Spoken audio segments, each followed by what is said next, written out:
misteryoso raw naglaho sa Aklan River. Hinala tuloy ng ilan. Di umano, hindi ito simpleng kaso ng pagkalunod. Ang ilog kasi pinaniniwalaang may bantay.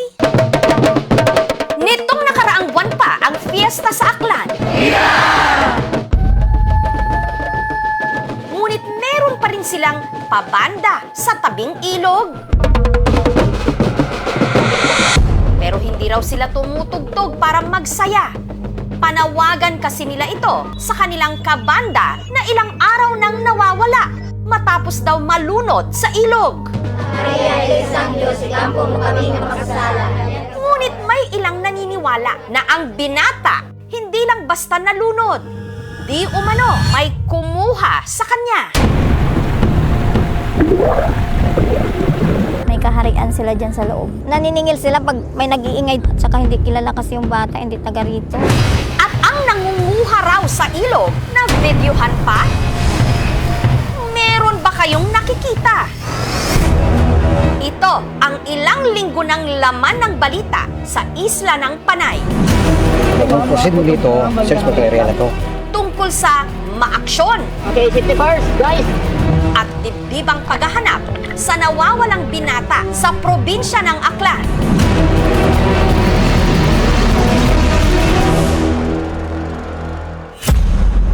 Siya ang 15 anyos na si Jorus, panganay na anak ni Rosebel.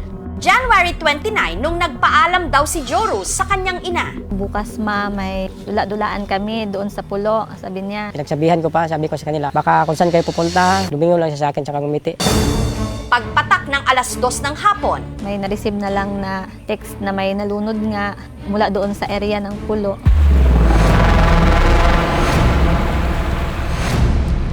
kwento ng kaklase ni Jorus na si Ken. Swimming na tayo? Nagkayayaan daw silang maligo sa ilog pagkatapos nilang mag-practice. Nangahas daw silang tumawid sa kabilang bahagi na may layong 500 meters. Kalmado lang yung ilog. Pinaka.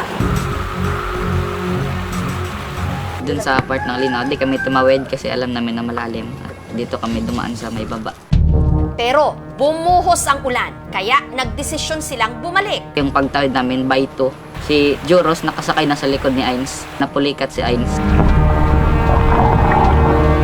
Tinulak ni Joros si Ains sa ilalim ng tubig para si Joros yung nasa itaas.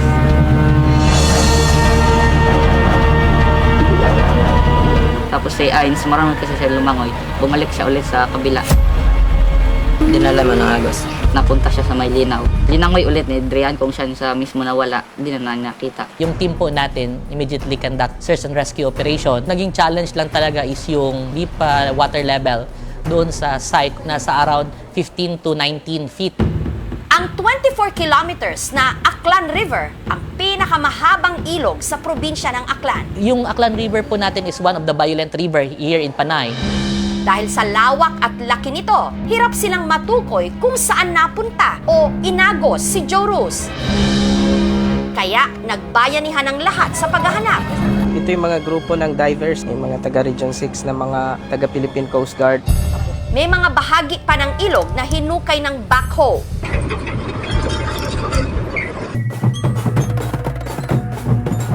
Ang ikalawang araw ng search and rescue operation, kaarawan pa man din ng tatay ni Jorus.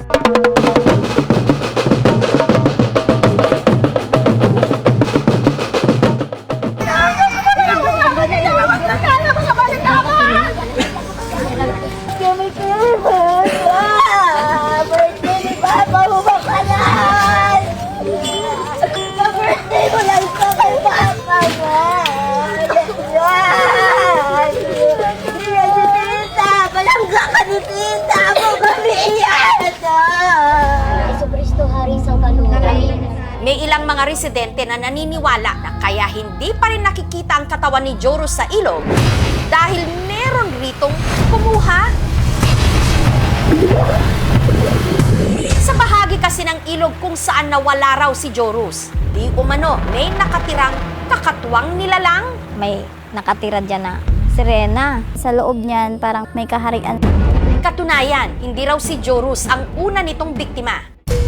Dekada 70 pa raw, nung ang nooy 14 anyos na anak ng mag-asawang Luz at Jose, misteryoso rin daw na nawala sa ilog. Punong-puno na yung bangka. Pero nagpumilit siya na sumakay ng bangka. Medyo pumailalim doon sa may sinasabing may bato dyan na kung saan ang tubig ay umiikot dyan, ay nahulog na siya.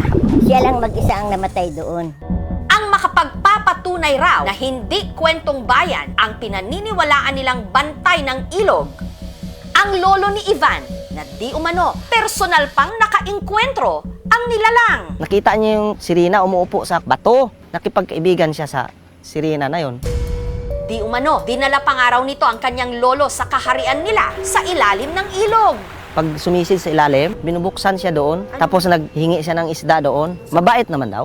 Dahil sa mga kwento-kwentong ito, marami na raw albularyo ang dumayo sa ilog para tumulong sa paghahanap. Si Joros na doon sa baba. Parang ayaw siya doon palabasin. Pag lumabas ang Ace of Flower, nasa malayo na yung katawan niya. Pati ang psychic na si Jay Costura, nagtungo ng Aklan. Posibleng doon daw makita yung katawan. Yung search namin, wala kami nakita eh.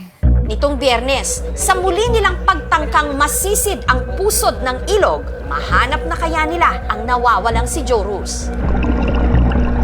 May napansin po kami na curve doon sa ilalim ng tubig. Malakas po yung current. May butas po siya.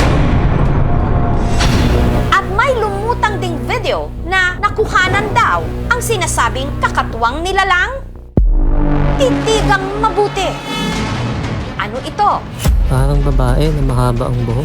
Parang bantay sila sa tubig. Samantala, may isa pang anggulong tinitignan ang taong bayan. Baka pinatay yan, tapos nilibing nila. May own opinion lang, niyaan nila siyang malunod at tinago ang katawan niya malayo sa river. Kasi may lumalabas na doon ng mga foul play daw. Okay, 50 bars, guys! Walang bibitiw dahil pilit nating sisisirin ang mga kasagutan.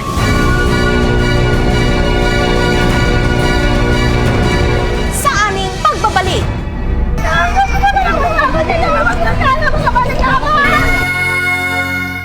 15 anyos na lalaki mula Banga sa Aklan, mahigit 2 linggo nang nawawala matapos malunod sa Aklan River. Di umano ang binata, kaya raw hindi makita dahil sadyang may kumuha sa kanya. May nakatira dyan na sirena.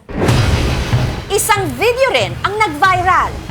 Makikita na sa ilalim ng tubig, may nakuhanan daw na kakaibang imahe.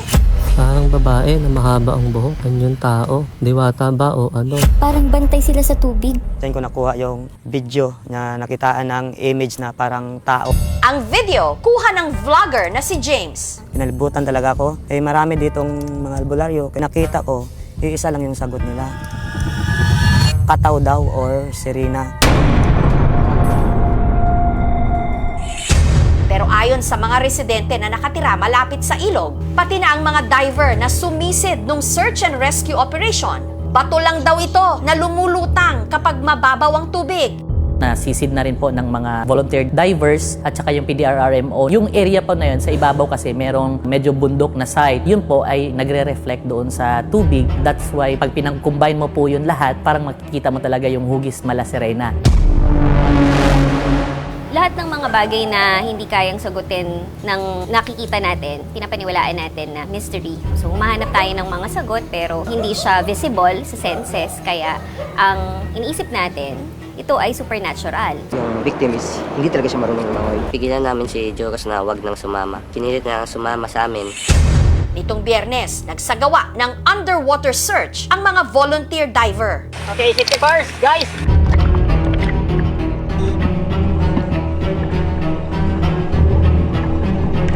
Yung estimate ko po, 1 meter lang po. Pero hindi siya kuwiba na talaga malalim. Diyan yung sinasabi nila mayroong hipo-hipo.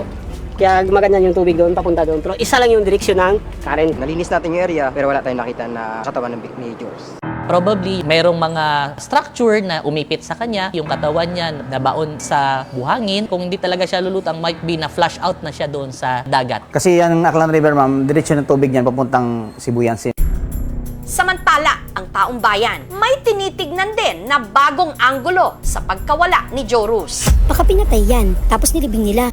Pinatay daw namin at itago, ma'am. Tapos pinalabas din namin nilunod. Wala kami ginawang ganun, ma'am. Dito, to yun, ma'am. At barkada naman namin, classmate pa namin. Hindi naman namin kayang patayin si Joros. Hindi naman ako naniniwala doon, ma'am. Parang yung isang kasama kasi nila noon, anak ko, parang pinsan na niya. Base po sa investigation, we found out na wala namang foul play. Yung mga speculations lumalabas po sa social media, wala po yung basis. Refer na lang po sa pagpo-post ng mga malicious na wala pong batayan kasi po may mga naaapektuhan pong mga individual. Patuloy ang pag-agos ng buhay para kina Rosebel at Joey.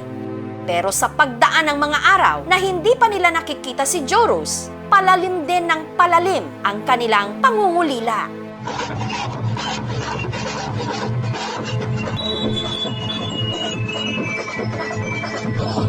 Umuwi na siya.